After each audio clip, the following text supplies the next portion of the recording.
The best ball strikers understand that they extend their hips as they come through the shot. Not the improper early extension, but proper extension gives you a ton of power. We're going to go through the sequence of extending in the backswing, flexing in transition, and then extending with power as you strike the ball. Today we're going to talk about extension and flexion of the hips. So first, let's just make it really clear what the definition is. Okay, so when I have a lesser of an angle between my trunk and my femurs, this is that would be extension. And this, where I have an increase in the angle between my trunk and my hips, that's flexion. That's flexion. And I think an easy way to think about it is if it looks like you're going to sit down in a chair, that's flexion, and if it looks like you're going to stand up out of a chair, that's extension. That's extension. Okay. Something to be mindful of is make sure that you're feeling your hip sockets and not that you're bending at your waist, right? So good golfers are doing extension and flexion in the hips. You know, your hips are down here, not up here at your waist, right? You start bending here in your spine, that limits rotation. You want to do the extension and flexion in the hips. And that's that loss of posture where if we don't understand or can't utilize the hips correctly, we're going to compensate with what's going on at the trunk.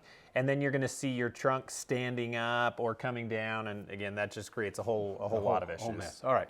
So when do I extend and when do I flex in the golf swing? There's actually three, right? Three motions here. Okay. So at setup, I have some flexion, right? And as I go to the backswing, I know we've had other videos where we talk about it to go internal and external rotation, but do I extend in the backswing? Yeah, so you're going to create just a little bit of that extension in the backswing. If you look at both of these, you can see a flattening. If you turn to the side, Dwayne, here, you can actually see as he kind of comes into this position, a more flattening position of the femur up through the trunk. And so there's going to be this extension that's simultaneously taking place with the trail internal rotation and the lead external rotation. So it feels like I got taller. Oh yeah. Okay. Now when you look at a video, we don't want to see a whole bunch of head moving up and down. So if I feel taller but my head's not going up and down, what does that mean? Yeah, again, so this is one of those things where we're looking at maybe some slight changes in what's going on, and then really nice with these rotations that are occurring with that, right? So if all I did was just go like this and stand up and then my trunk comes up, my head's going to start to move up a ton. But if I can create that nice rotation that we talked about as I extend and keep a nice posture here with a good tilt on the shoulders, it's not going to look like my head comes way up because I'm getting that motion where I want it in the hips as opposed to up in the trunk, at least the way I think about it. One thing that you can see in your video, your hip sockets themselves get farther away from the ankles. And so even though there's some extension, right?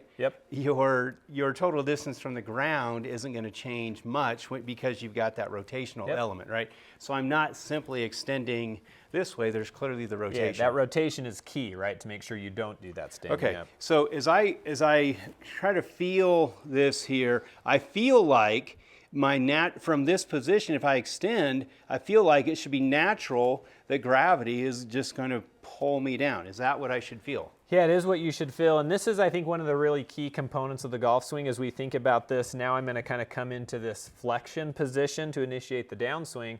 The only way, you described gravity pulling you down. Well, the only way gravity can pull me down is if my ground reaction forces actually drop. Because gravity is always going to be the same. I can't all of a sudden make gravity heavier. So what I end up doing is I have to kind of offload what I'm doing with my legs and allow gravity to kind of sit me in that flex position. Again, the same thing you do when you're sitting in a chair. So instantaneously when I'm going here, I've gotten lighter on my feet, right?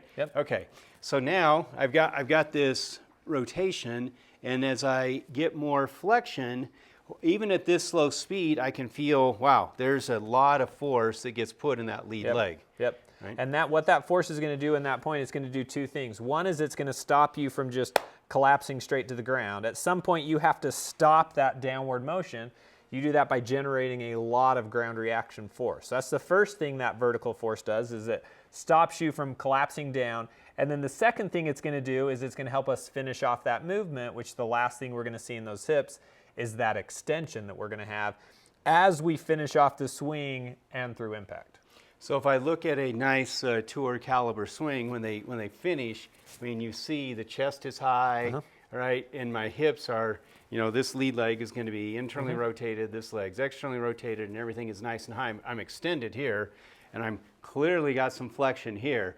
So there's an active extension of the hips as you're coming through impact. Yep. So you're standing up through impact. Yeah, and it's one of those things where I know like we're trained to be like, oh, early extension is such a bad thing. And remember, we're not talking about what the trunk is doing. We're really talking about how we're engaging the lower body and the importance of being able to do that without those things we're doing at the trunk. And so I would say it's really this feel that what amateur golfers don't do is they wait way too long on that.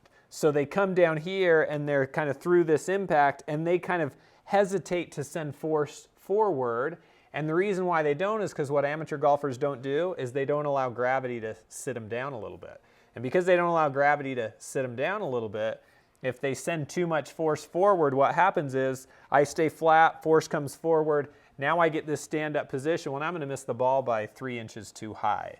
So we have to have that sit down, move through, and get that force going really early on in that downswing. Right, so it makes a lot of sense. I've got to manage my low point. I mean, a great part of impact is managing your low point. You want a negative angle of attack. So even though my hips are extending, and you can see the pelvis actually turning up, I've still got to manage, this low point. So if I've never flexed, if I just come across really level, then if I extend here, now I'm going to be too high. And now my only thing I can do is really throw the trail wrist at it, and that really impacts your path and your face angle. Yep, right? and that's where you get these really high dynamic lofts. That's where you miss the ball. You might top the ball because you've got to time everything up well. If you look at pros, what they do is they can keep that position because they have that nice posture, they've offloaded, and then they can use all that power through impact and not just try and flip things through with the ball. So hip extension is a good thing in the golf swing. Oh yeah. But it needs to be at the right angle. And so if you don't flex or squat, is a common term, right? If you don't squat or see flexion, then you're not in a position to extend. And if you haven't flexed, it's very, very easy that you come out, for the right-handed golfer, your hips will be coming out to the right of the target. And it seems like if I do some extension, right, and some flexion and extension over here, I feel my force going to the left of the flag, right? So early hip extension takes my trunk right of the target line. Flexion and proper hip extension takes me left of the target line. And I think this is one of those things, Dwayne, like when I look at other sports, because I analyze a lot of athletes in my labs, right? Volleyball, basketball, soccer, they're doing these things where like everything's kind of moving in conjunction. So when they go down, it's like arms down, up, arms up. The golf swing's pretty funky because what actually happens is, yes, in this initial squat down, arms start to drop, but then I'm actually going to get that movement of my legs up as my arms are still going down.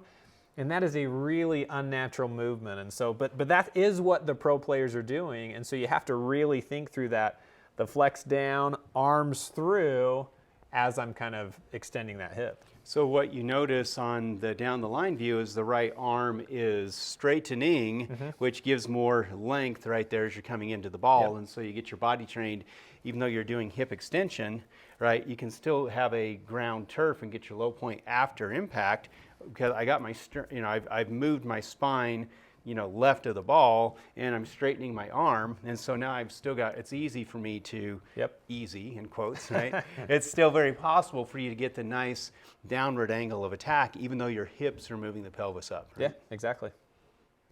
Let's talk for a moment about a drill that you can do at home to help instill this feeling of how to properly extend, flex, and extend your hips, right? So it's, maybe first thing I would suggest is simplify it, right? So if you just put a club across here so you know that you're doing a reasonable, tilt, you're not like getting a terrible shoulder tilt, right? So as you do this, so I extend, I feel that wants to bring me down, and then I can extend over here. And I would even exaggerate that, right? Like, so I would take that as something where, like, when I'm coming here, I want to like here and there. I mean, because again, like that's what we're trying to do with the drill. We're trying to exaggerate a fill that we have. So envision yourself coming here and then saying, I'm going to actually sit in a chair, and then I'm going to stand back up out of the chair. And I think that's a great exaggerated fill for sure.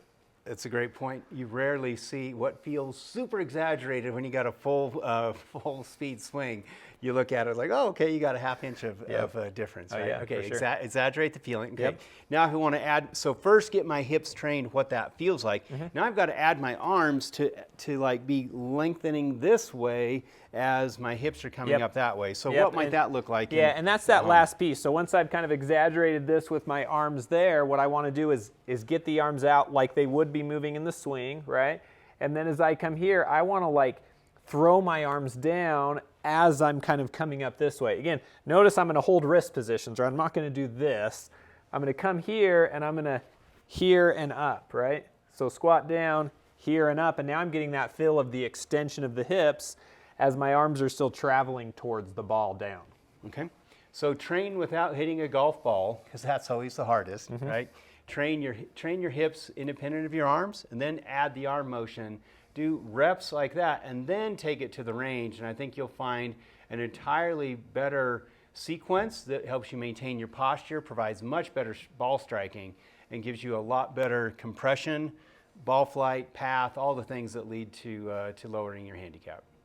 Rotation mechanics are just one of the elements of a great golf swing. We've got a whole library of content that can help you become a better golfer today. Just click on the link in the description below and you'll find a great library of content free for 7 days that'll help you become a better golfer.